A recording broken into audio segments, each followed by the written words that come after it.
Five-star guard Brayden Burries has committed to Arizona. This is one of, if not the best, outstanding high school prospect. People probably say Nate Ament is ahead of Brayden, but no doubt a five-star, a stud, a guard that projects as an impact player potentially right away next season. He chose Arizona over Tennessee, Alabama, Oregon, and USC. Averaged 21 points on 48% shooting in the EYBL circuit last year, playing alongside another Arizona commit who just so happens to be LeBron James, his son, Bryce James, who is headed to Arizona.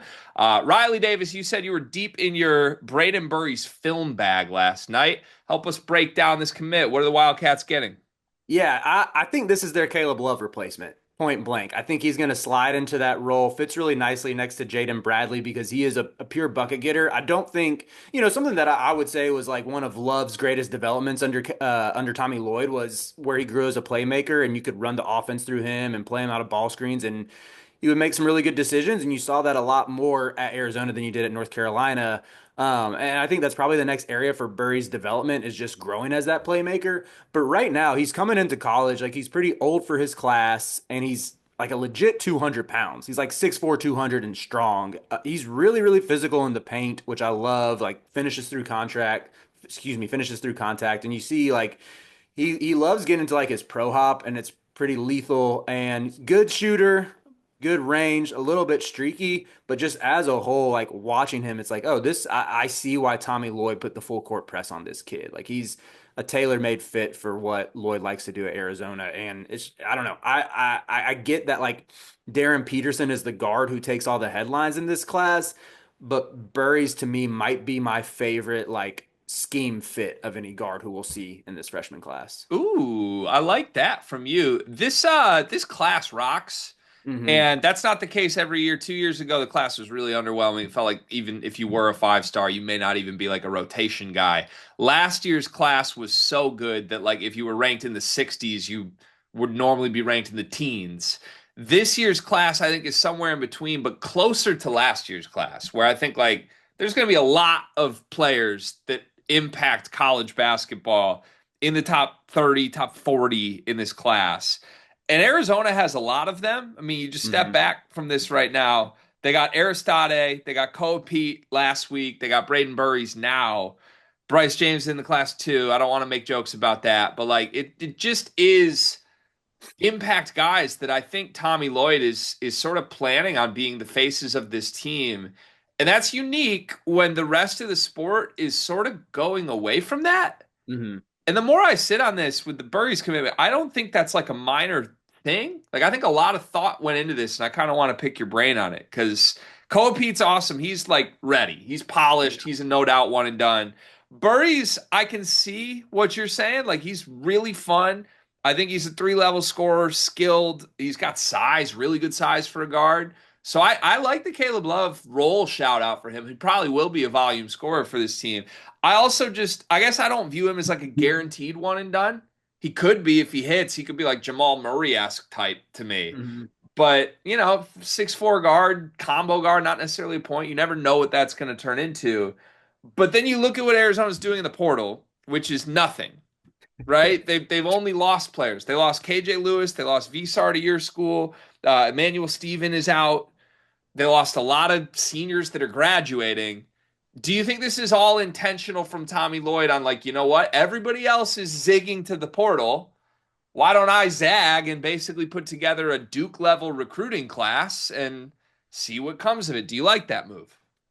So, man, that's a great question. I wonder how much of it was like the plan intentionally where he's just going to build around these two freshmen versus like he had a lot of mouse to feed in the front court that I think led to the Vasar exit. Like Motias Krivas is supposed to be back. Tobe Awaka. I think you probably just want him at the five. I think that's like he played almost all of his minutes there this year. You're not gonna. He doesn't give you like a ton of flexibility. Where even with Vasar in the fold, I think you can play two big lineups with him because of his passing and his shooting. But there was a lot of mouths to feed at the five, to where I think that kind of would explain that a little bit more. But I think my greater takeaway is that I trust Tommy Lloyd to build a roster in a variety of ways. We saw it last year where he dipped more into the portal world, bringing in Del Orso, bringing in Trey Townsend. I don't think either of those guys really lived up to expectations, but he had the Vasar breakout that kind of bailed him out of it. Plus, Carter Bryant was a stud, if not inconsistent for parts of the year. And I think Caleb Love really took it to another level that helped get them out of that hole they buried themselves in the non-con.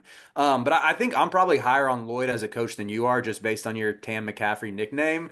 But to me, like all this guy does is build teams that are top four seeds. Like he was a 1 or 2 seed every year up until this one where they got a 4 seed. And even that, like they were what, 5 and 6 during the non-con at one point. They looked dead and rebounded really well. And for a while there looked like they were going to win the Big 12. So I think like We interrupt this sleepers video to talk directly to you, our loyal listener. Have you ever found yourself watching us two idiots thinking, hey, I wish there was a very easy, small way for me to show a token of my appreciation for all of their hard work on all these videos I love to watch? Well, now we have just the way to do that.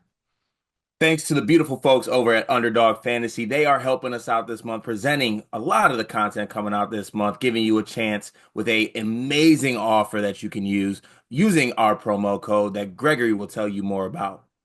Yeah, so college hoop season's over, but we got like big time golf tournaments. The NBA playoffs are coming. Baseball season's underway. There's still a bunch of sports on. There's still a bunch of ways to play with Underdog Fantasy. Promo code SLEEPERS. As a new customer, you can get up to 1,000 bonus credits plus a free pick. It's one of the most fun ways to play.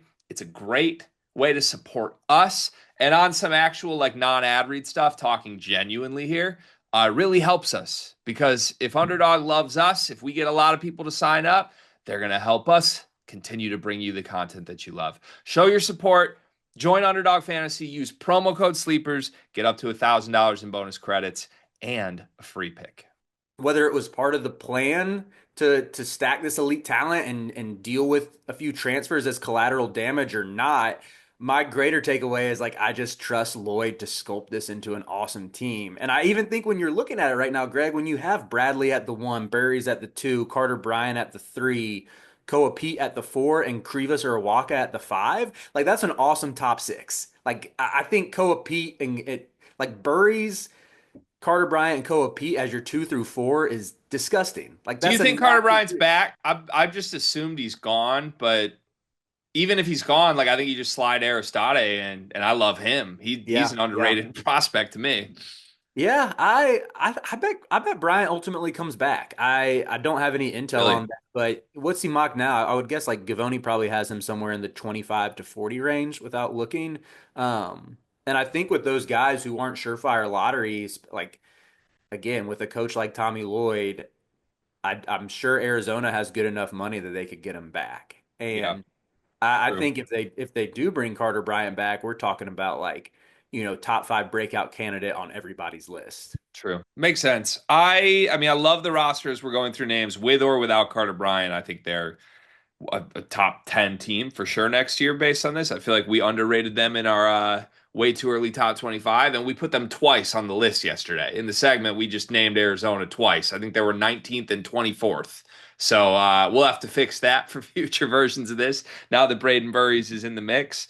Um, yeah, I just find it interesting. I will say this. I with the Tam McCaffrey stuff, it's mostly just a funny name to me. I actually loved Fran. Everybody I think knows this by now. Like I constantly fell for the Iowa bit. Like I picked them as my national champion 3 years ago. So when I compare Tommy Lloyd to Fran, it's actually like a piece of praise for me, as crazy as that sounds. I think he's one of the very best top 3 offensive coaches in all of college basketball. I wonder how much else there is, and that's why the Fran McCaffrey stuff comes in. Like I feel like we've even seen these Arizona teams the last 3 years that are like good enough to make Final Fours just sort of not care about anything but outscoring people. And that's not exactly what I want to see. But Hmm. I just find the way he's building this roster so fascinating. That's the interesting thing because the whole sport's trying to get older. Hmm. We've seen national championship teams build off of grad transfers. I mean, Auburn's average age was like 23 in their starting lineup this year. And Tommy Lloyd's like, well, okay, if y'all want to all get old, we'll just take all the top 10 recruits. And it's not that Arizona couldn't get them in the past, but like I do think there's an element of this of like the other blue bloods are spending money in the portal, Mhm. and Tommy Lloyd will gladly scoop all these up. Let's not forget Tommy Lloyd coached Team USA U18 last summer. So this might be a really sustainable method for him. If he's just locking up like 4 top 20 recruits a year and it works, we might start to see this every single year, and I'm intrigued. Burry specifically, though, just to put a bow on this, since we talked more about Tommy than Burries in the Burries commitment video. If he is the Caleb Love replacement, what numbers do you think he could end up with? If Bryant is back, I see him probably giving you like 13, 14 a game. Okay. Without if Bryant goes pro, probably 15 to 16. You tack on a couple more. Maybe that math doesn't really check out, but it makes sense in my head. I just think the scoring burden will fall a lot more on him if Bryant goes.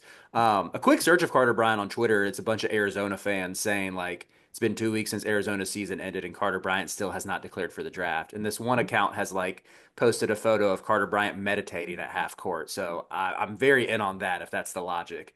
But yeah, I think if I don't know, I still think even if Bryant comes back, he's probably the number one option on offense. If he doesn't, I kind of think Burries gets more shots up than Koa Pete. Like I think Koa Pete's more the intrigue with him is his ability to like play make a little bit from the four, and he's got a crazy good motor as opposed to the type of player here like Koa go get us a bucket and clear out for. Whereas like with Brayden Burries, you can do that. Yeah, I think Koa is like one of the more cerebral recruits we've seen in a long time, where you have I to love run Koa. stuff for him and he'll be uber productive still. Mhm. Burry's skill set is enough. You're gonna run stuff for him, I think. He's poppy offensively like that.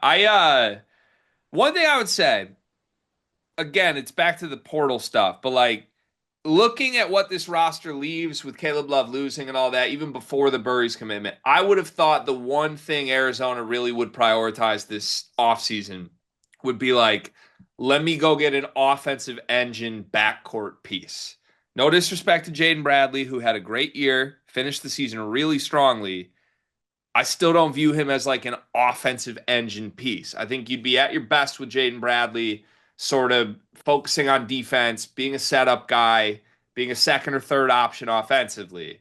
And I'm surprised that it feels like Arizona not necessarily wanting one of those, but that must speak to what Tommy Lloyd thinks of Braden Burries, because Braden Good Burries point. is going to be the answer for that. And look, when I watch this film, I said it briefly. I see flashes of like a Jamal Murray type player. 6'4", 200. He just is smooth with it. He can get to his spots. He can score from outside. He can finish at the rim. I think this is a great fit. I'm really, really intrigued by the youth movement for Arizona. And I give Braden Burries credit because out of the schools on his list, this is probably the most fun outcome.